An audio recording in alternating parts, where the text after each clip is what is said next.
मसीह यीशु में आप सबकी सलामती हो। तो आज का जो हमारा टाइटल है कलाम इकदस में से यूहन्ना की मार्फत देखा गया अंजीली बयान, उसका 8 बाब उसकी 31 आयत को हम देखेंगे। तो सच्चाई को तुम जानोगे तो सच्चाई तुमको आज़ाद करेगी। सच्चाई क्या है? सच्चाई यीशु मसीह है। जितने लोगों ने उसे जाना वो आज़ाद हुए। बाइबल मुकद्दस बयान करती है कि जब यीशु मसीह अपनी ज़बान मुबारक से कोई वर्ड रिलीज़ करते थे तो अगर उन लोगों की समझ में वो वर्ड आ जाता था तो उनकी ज़िंदगी जो थी वो रूहानी ज़िंदगी बन जाती थी। तो हम जब देखते हैं कि यीशु मसीह ने जब 4 शागिर्दों को चुना तो उनकी ज़िंदगी में एक बुलाहट आई। खुदा ने यीशु मसीह ने एक वर्ड रिलीज़ किया कि आओ मेरे पीछे हो लो।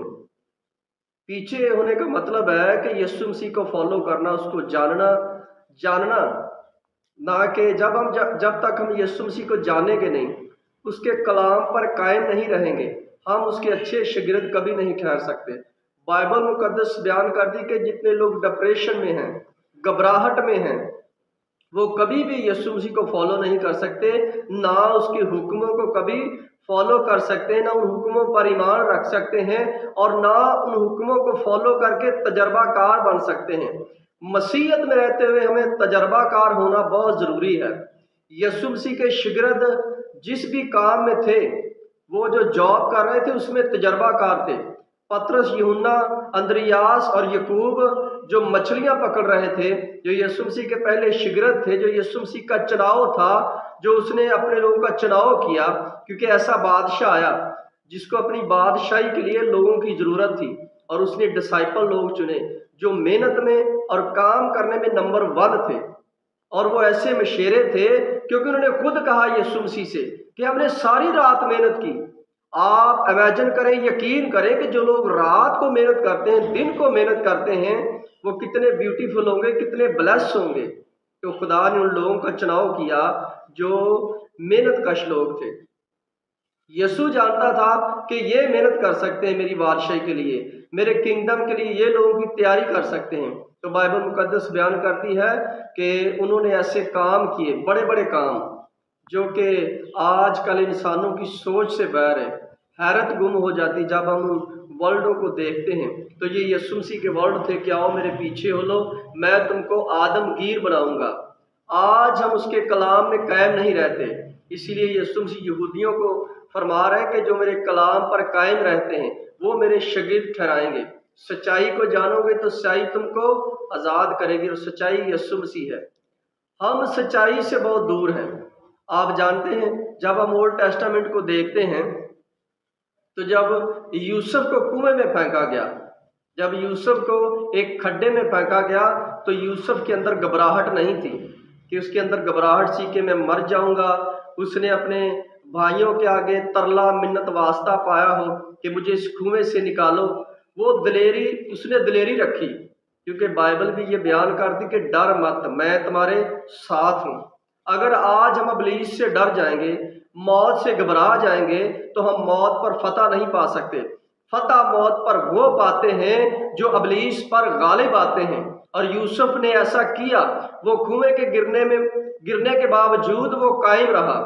और बाइबल ऐसा बयान करती कि एक सौदागरों का टोला वहां से गुजरा जो यूसुफ को उन्होंने खरीदा और यूसुफ को मुल्क मिस्र में ले गए। 10 साल उसने जेल काटी, बहुत सारे उसने जुल्मों सितम सहे, झूठे रेप केस में वो अंदर रहा, उसके बावजूद वो सच्चाई पर कायम रहा। ये है सच्चाई जो उस वक्त यूसुफ ने जानी थी। इतनी मुश्किल के बावजूद, इतनी अजियत के बावजूद वो कायम रहा सच्चाई पर। आज हम कितना सच्चाई पर कायम रहते हैं? जब हम सच्चाई पर कायम रहेंगे तो वो यूसुफ की तरह आपको मिस्र के मुल्क का बादशाह बनाएगा। जब हम कायम नहीं रहेंगे, हमारे अंदर थोड़पन होगा, तो हम कभी आगे नहीं बढ़ सकते। आज हमें ज़रूरत है कि हम यीशु मसीह को जाने, उसको फॉलो करें। जितने लोग यीशु मसीह के पीछे चले हैं, बाइबल मुकद्दस में उनका किरदार देखिए, उनके काम देखिए, लाजवाल। जिस तरह खुदा ने कहा कि मैं ला तब्दील हूँ, और उसके शागिर्द बड़े बड़े काम करते थे। ऐसा नहीं कि उन्होंने काम कुछ नहीं किए। बाइबल यहाँ तक बयान करती है कि जब पतरस गुजरता था तो उसके साए से लोग शिफा पाते थे। इमेजिन करें कितनी ब्लेसिंग होगी उसमें, कितना मसा होगा उसके अंदर। जब वो गुजरता था तो लोग उसके साय से शिफा पाते थे। अगर हमारे अंदर घबराहट होगी, हम लोगों से डर जाएंगे, तो हम कभी भी यीशु मसीह के काम को नहीं करने पाएंगे। आप जानते हैं कि जब यीशु मसीह ने क्रूस उठाया, सलीब उठाई, तो कितनी अजियत सही होगी। जब उसने कोड़े खाए तो कितनी उसके जिस्म पर मुश्किल पेश आई होगी, कितना उसने पेन को बर्दाश्त किया होगा। क्या आज हम उस पेन को बर्दाश्त करना चाहते हैं जो हमारे लिए यीशु मसीह ने सही है? अगर आप इस बात को समझते हैं, क्रिश्चियन लोग खासकर, आप क्रिश्चियन बने, फेक लोग ना बने। जितने भी सरमन को सुनते हैं, बड़े बागौर तरीके से अपने ज़हनों को खोलें, अपने बंद ज़हन को खोलें और कलाम को रिसीव करें और जानें कि कलाम इक़दस हमें क्या फरमाता है। जब बाइबल बयान करती है कि जब यूसुफ कुएं से निकला, उसको निकाला गया, बिक गया, जेल में रहा, उसके बावजूद जब वो सच्चाई पर कायम रहा, वो अपनी जगह से हटा नहीं, तो बाइबल बयान करती कि उसकी दानिशमंदी की, जो उसके अंदर खुदा की रूह थी, एक दिन उसका प्रचार बादशाह के सामने हुआ और उसी बादशाह ने मुल्के मिस्र का हाकम बनाया यूसुफ को। हमें इन बातों पर गौर करना है कि मुश्किल सहने के बावजूद हम कितना खुदा में बढ़ सकते हैं, कितना खुदा में चल सकते हैं। आप मसीह से अलग रहें, सुने मेरी बात, आप मसीह से अलग रहें। आपको कोई तंग नहीं करेगा, क्योंकि आप उसी दुनिया में रह रहे हैं जिस दुनिया में सब रह रहे हैं। एक दूसरे को गाली गलोच कर रहे हैं, चोरी चकारी कर रहे हैं, हरामजदगी कर रहे हैं। अगर आप उसी दुनिया में, तो आपको कुछ नहीं को कहेगा। जब भी आप मसीहत में इंटर होंगे, तभी लोग आपके दुश्मन हो जाएंगे, ये याद रखिएगा। तो ये आपने बर्दाश्त करना है, इस पेन को आपने सहना है, क्योंकि यीशु मसीह ने खुद फरमाया है कि जो सलीब उठाकर मेरे पीछे आएगा वो मेरा अच्छा शागिर्द ठहरेगा। अगर हम उसके डिसाइपल बनना चाहते हैं, उसके काम करना चाहते हैं, तो हमें घबराना नहीं है। जब लोग घबराते हैं तो उन पर अटैक होते हैं, तो जब हम घबराएंगे तो इब्लीस अटैक करेगा। हमने इब्लीस पर गालिब आना है। इसीलिए पौलुस रसूल ने लिखा कि अपने अपने हथियार बांध लो। हथियार ना तो उसने कोई रफल कहा है, ना पिस्टल कहा है, ना उसने कहा कि तुम तलवार ले लो, ना कुल्हाड़ी, बल्कि उसने रूहानी हथियारों की बात की है। कौन से हथियारों की? रूहानी हथियारों की, यानी रूह के हथियार। ईमान, अमाल, ये हमारे अंदर होने चाहिए, ये रूह के हथियार है। जब हमारे अंदर ये होंगे तो हम इब्लीस का मुकाबला कर सकेंगे। यीशु मसीह ने इब्लीस को अपने पांव के नीचे रौंदा है और उसने कहा है कि तुम भी इब्लीस पर गालिब आओगे। अगर हम ईमान में पक्के हैं, मजबूत हैं, अगर हम कुएं में गिरे हैं तो घबराना नहीं है। अगर हमारे कंधे पर सलीब है तो हमने घबराना नहीं है। हम मुश्किल में हैं तो घबराना नहीं है, बल्कि हमने कायम रहना है और सब्र करना है, सब्र करके इसका इंतजार करना है। ये असली हकीकत है मसीहियों की। हम सब्र करना नहीं जानते। यीशु मसीह ने कहा ढूंढो तो पाओगे। हम इस दुनिया में ढूंढ क्या रहे हैं? ढूंढने के लिए रह क्या गया इस दुनिया में? बाइबल मुकद्दस किस नजरिए से बयान करती, हम किस नजरिए से ढूंढने लफ्ज को देखते हैं? ढूंढने का मतलब है कि जो खुदा के अंदर है वो ढूंढे कि खुदा के अंदर क्या है।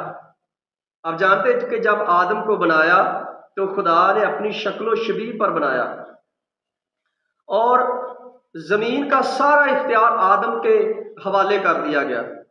खुदा ने एक चीज का भी नाम नहीं रखा, तो आदम ने हर चीज का नाम रखा।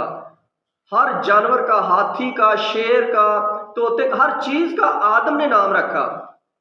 और जब आदम खुदा का काम कर रहा था तो खुदा को ये पसंद आया। आदम को देखा जब खुदा ने, तो आदम से नहीं पूछा कि आदम तू अकेला है, मैं तेरे लिए एक साथी बनाता हूं, तेरे लिए एक मददगार। नो नो नो नो, खुदा ने ऐसा नहीं कहा, बल्कि आदम को उसने गहरी नींद सुलाकर उसकी पसली में से हवा निकाली और उसको उसके साथ बिठा दिया।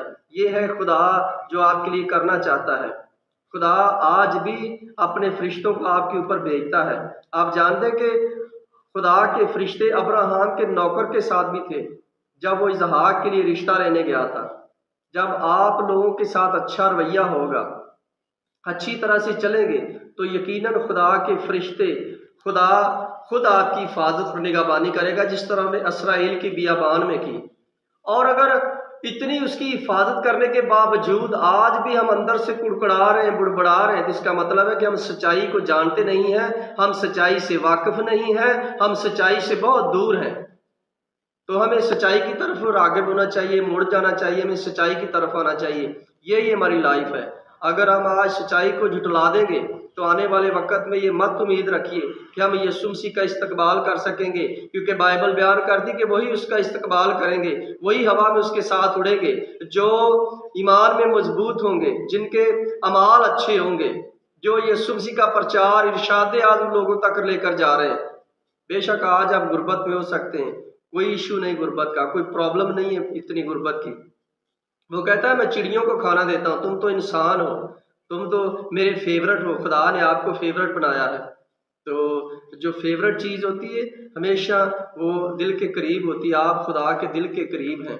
तो इसीलिए तो दाऊद को खुदा ने कहा था कि तू दाऊद मेरे दिल के माफिक मिल गया है। अगर आप खुदा के साथ चलेंगे तो कभी भी आप मायूस नहीं रहेंगे। खुदावंद आज इस सरमन के वसीला से आपको आज़ादी दे और अपने कामों के लिए इस्तेमाल करे। आमीन।